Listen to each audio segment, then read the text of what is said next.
What's going on, y'all? So listen. What's going on, y'all? So we are back again for another episode review of the Real Housewives of Atlanta season 12, episode 4, Love, Marriage, and Sour Peaches. Okay, so we started off where I left off last week at World Pride. In New York with Cynthia and NeNe. You got NeNe coming up on the float. Cynthia was in the midst of doing a little interview or whatever. And then NeNe just said, hey, Miss Leaks. Hey, Miss Cynthia, whatever. She said hi to Noel. They was talking for a second and she said hi to everybody else. That's what was going on, okay? Marlo came up there, Eva talking about there go her lap dog, but other than that, it didn't get no deeper than that.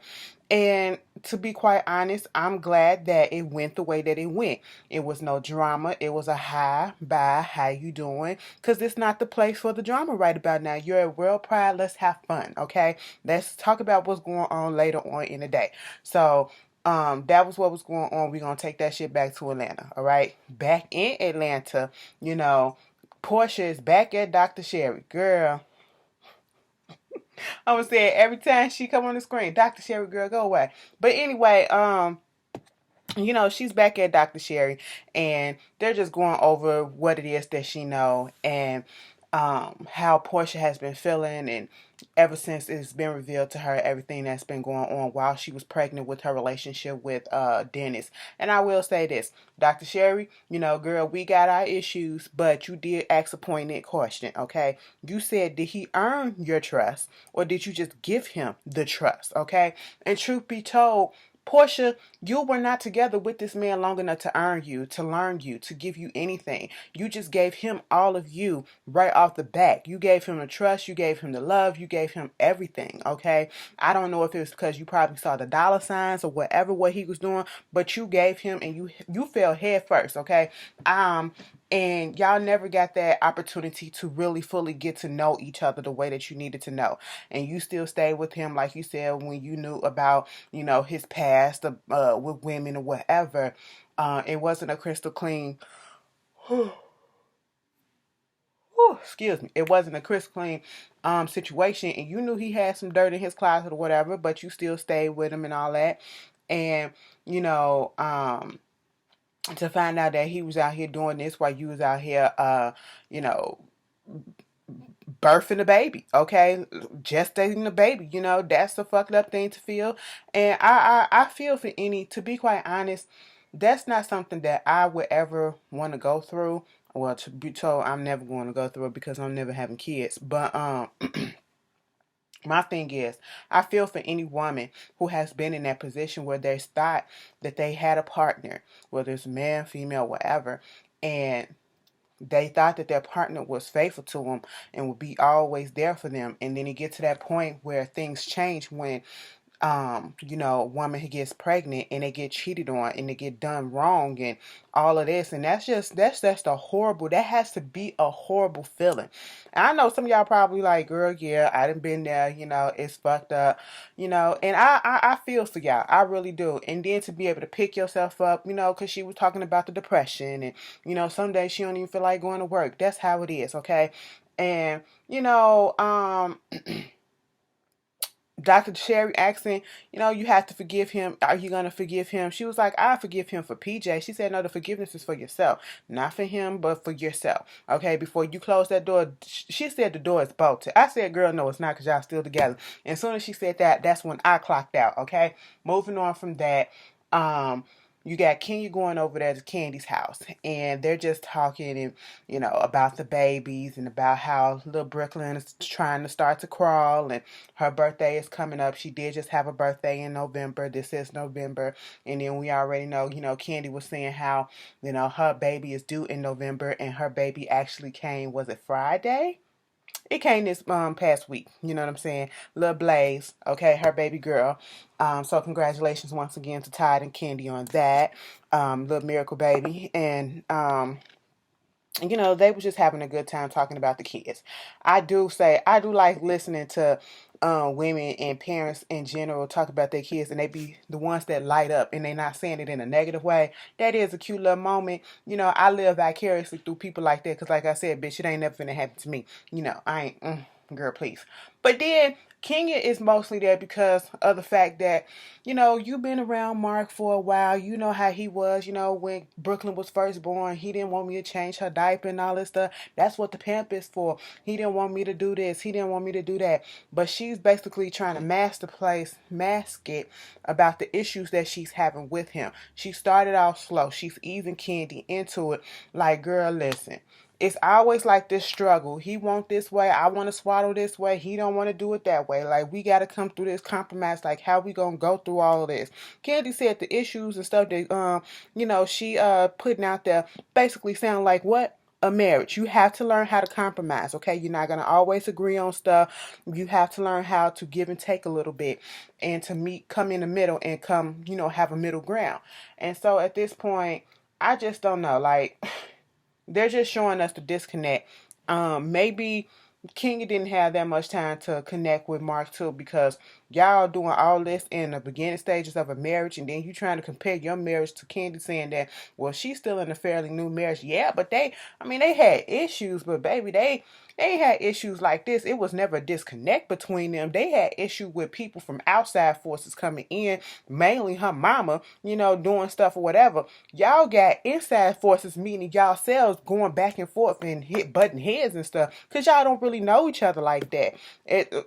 I don't know. Like, Kenya, I just don't see it working. I really don't. I see why the relationship is at its standstill where it's at now.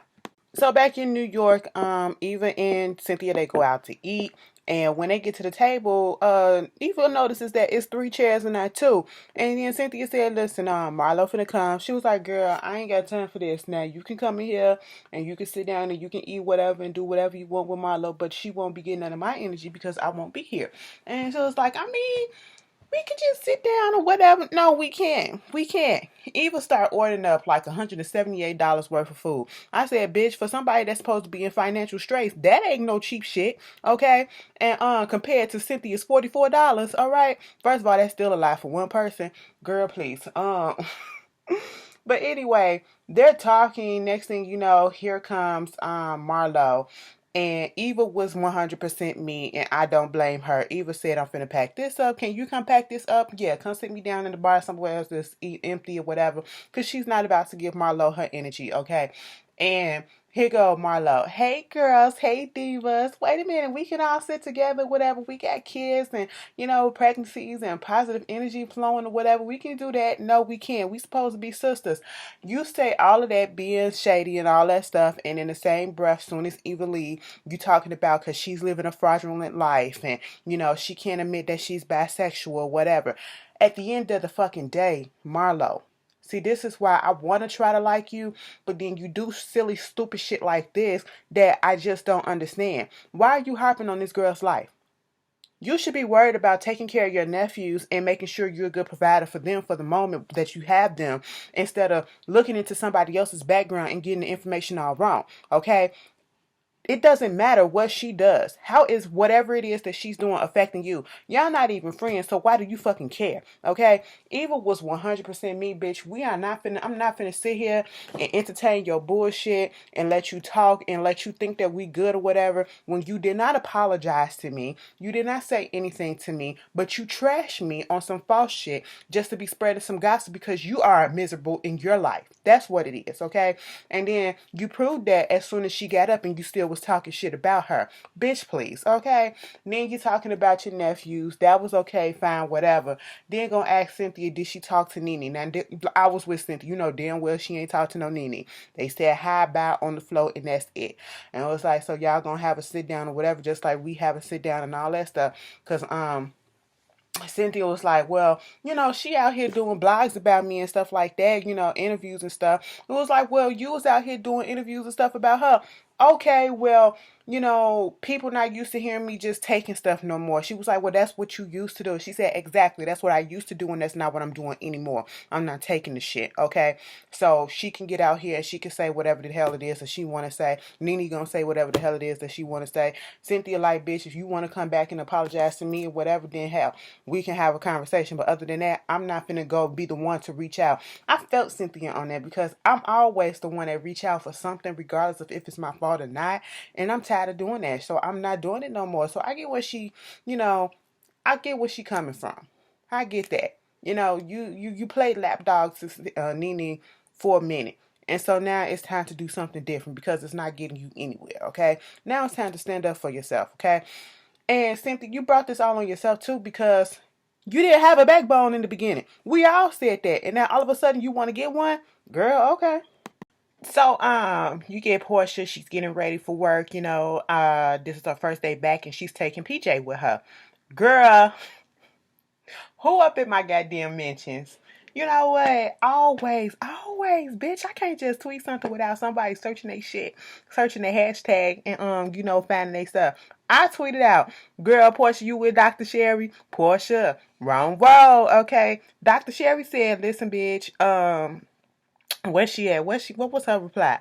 All of a sudden she was like, you all so cute with these comments. Been in this game a minute. Girl, I've been in this game a minute too, bitch. We go back to Racks and family values, okay? So you already know the deal. So don't get cute yourself, girlfriend. Okay? I said exactly. And still, my thoughts remain the same, baby. Alright, but anyway, Dr. Sherry tried to come for me, y'all. I threw the first punch, but she tried to come for me, y'all. But anyway, she getting ready or whatever for little PJ, trying to get her ready. The car was supposed to, Porsha's sister was supposed to bring her car over, whatever, but she wound up having to get an Uber. Now, it was 8:47. Lauren said that the Uber was going to be there in 4 minutes. So that means what? 9:01? They did get out of there probably like 9:03 or whatever the fuck. But I was like, girl, nope, nope, nope. 8:47. 53. Girl, times. It'll be 8:50 something when the 8:50 something when the guy 51 when the goddamn car was supposed to be there. So the poor, usually for us regular folks, Uber sits outside for 2 minutes and then it's gonna jet the fuck off. I said, Porsha, you ain't even got your clothes on, you ain't got your makeup on or whatever. You still putting PJ stuff on. So how you gonna get out there in 4 minutes and be ready? Okay, they said, bitch, you gonna sit out there and you gonna wait, all right, until I get this done. And that's exactly what Uber did. Okay, Uber Black. Uber Explicit Black Deluxe said, bitch, we will wait, okay, because we want this money, you know what I'm saying, and Bravo is paying us well. And so, her mama had to come up there and help while she get her dress on. She go outside, get the baby all strapped in, and forget all the bottles. I said, girl, she finna be at work and you finna start the baby? Go get them bottles, okay? You ain't finna breastfeed. You can't do that. Girl, But it's just a struggle and just showing everyday life and how it is to go back to work with a child, okay? And then she's bringing the child too, okay. But at least she had help from her mama to do all this stuff too. But moving on from that, we get NeNe and Marlo meeting up at this boathouse restaurant or whatever, a little brunch like lunch thing. Marlo, of course, with the sequin jumpsuit on, with her titty fat just hanging all out and all that stuff. Girl can't be appropriate anywhere. But anyway, so she sits down. She's talking about the fact that, what's going on with her nephews or whatever. And then gets into the conversation that was had at the, let's sit down with Cynthia and saying how Eva got up and left. And she was like, girl, I didn't know it was that bad. Well, yeah, girl, you did know. Don't play. Y'all, when they be playing dumb like this, it plays on our intelligence, okay? Like, come on. You know. All right. NeNe, you wouldn't put up with the bullshit either, so exactly. You would have walked the fuck away as well. But they get into the whole Cynthia situation and basically, Cynthia doing these interviews and she was just saying, so you get upset and want me to apologize or whatever for me doing an interview, but you've been out here speaking your mind and doing this and doing that. And Marlo had to say, well, basically y'all both wrong, and I said that it has to stop. Y'all need some closure or whatever. Even if y'all don't ever speak again, y'all still need to come together and y'all still need some closure. Bitch, in that confessional, first of all, one of those confessionals, you got NeNe sitting there. I said, was that Tamar Braxton or was that NeNe Leakes? Which one was it? Because they was interchanging, like the face was morphing into each other. I just couldn't tell. Look nice, but I just couldn't tell. And then the one when she was in the red, she was in there talking about Cynthia and the relationship that she had. She was like, it's deep, it's personal, or whatever. And then she tried to cry. I said, she really tried to cry. and ain't nan tear come out her eye. That's why she hurried up there like this, because wasn't nothing coming out. I said, NeNe, you better try to act. Bitch, truth be told, I will say this. Speaking of acting, I miss NeNe being on stuff. Because, when she was on, what was the coach that she was on Glee? That shit was hilarious, all right? That was hilarious. I miss her acting or playing herself on TV. That's what I do miss. This tease or whatever, she's talking about the toxic, Cynthia saying that she a toxic friend and all that stuff. Do you know what toxic is? Do you know what toxic is?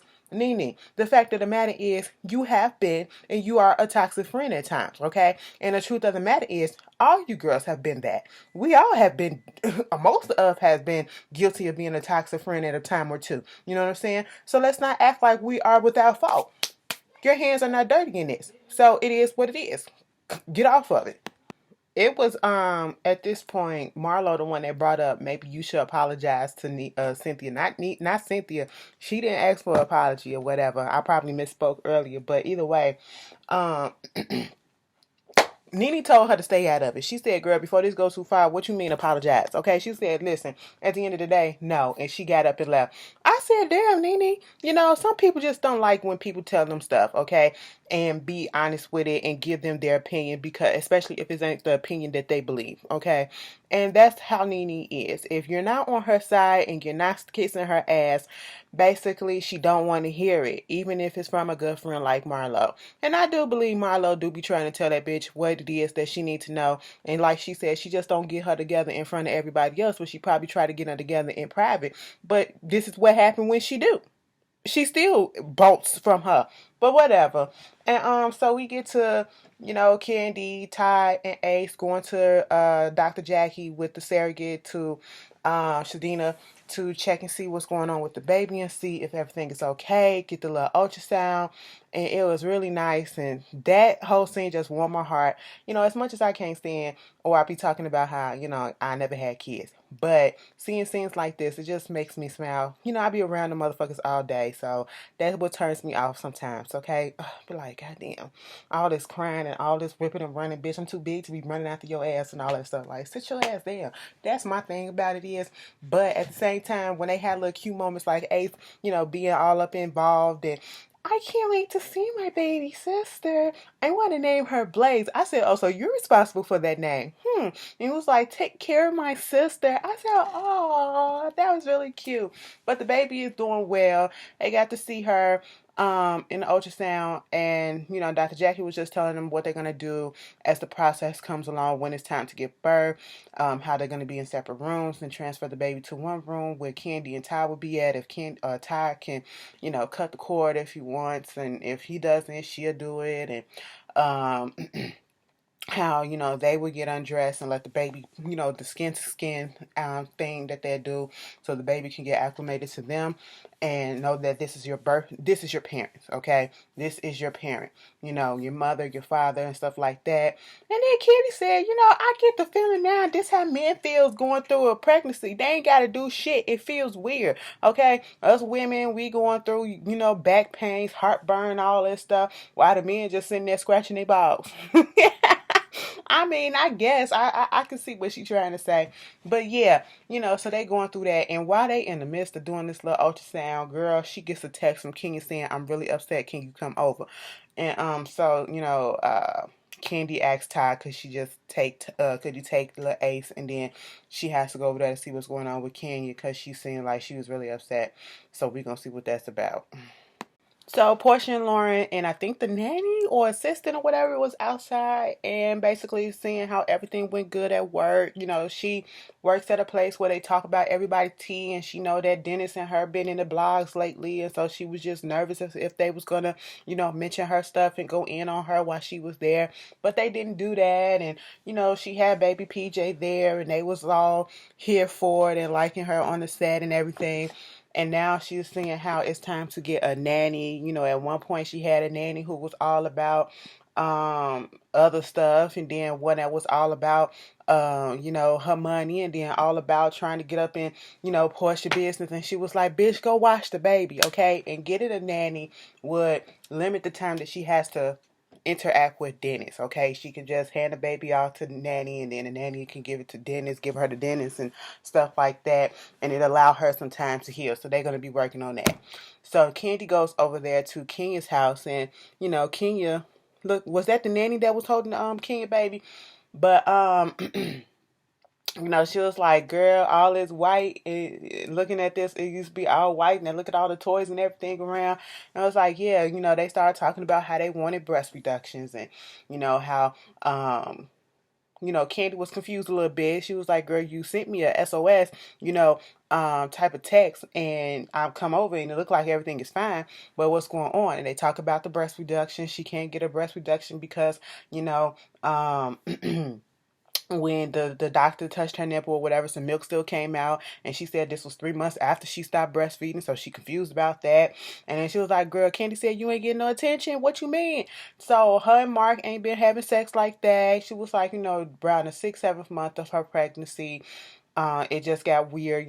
Mark really hadn't been touching her or whatever because I guess her getting bigger got awkward or whatever. And, Kandi was saying how, yeah, her sex life kind of went down during pregnancy, but as soon as she dropped the baby, it went shot back up. So what's going on? And she was like, no, we ain't doing none of that. She said, what happened with the anniversary trip? She wound up going on the anniversary trip herself because she wanted to bring a nanny along. Mark didn't want to bring the nanny with her. It was like, so how are you supposed to get some attention? And you're supposed to be celebrating you guys' relationship or whatever, but then you have to cater to the baby because the nanny is not there. And, it just doesn't seem right. And he was like, Kandi said, I like Mark, but it just seems like he's not even trying to put in real effort. And that's what it does seem like. And, at this point, he's distancing himself, and it's like he's waiting to make his move out. Like he's emotionally clocked out. To be quite honest, it's looking more so like maybe Mark married Kenya or whatever just to get a baby, and that's what he wanted. He got his baby now that he ain't got to deal with he got the baby. He ain't got to deal with Kenya necessarily because he want the baby. That's all that he wanted. That's what it feel like, and I'm so confused by this whole relationship. Like, how did it get together?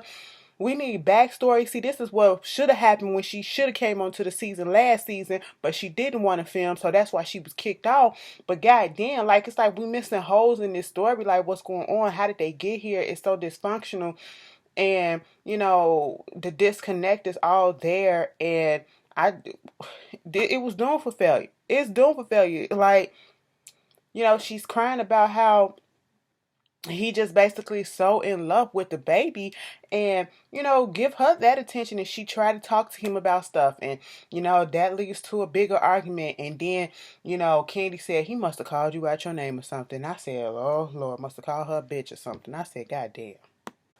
Yeah, she was like, there are just lines that you don't cross, and he crosses them, and he's a fighter, and he has said some out of pocket things, and I'm sorry. Basically, Kandi giving her, trying to reassure her that everything might be okay. She was like, when her first year of marriage, they had their problems, and, they go and have fights or whatever. And when she feel like he's cutting her off, I swallowed some spit and it went down the wrong way. I'm sorry. But anyway, so my throat is itchy now.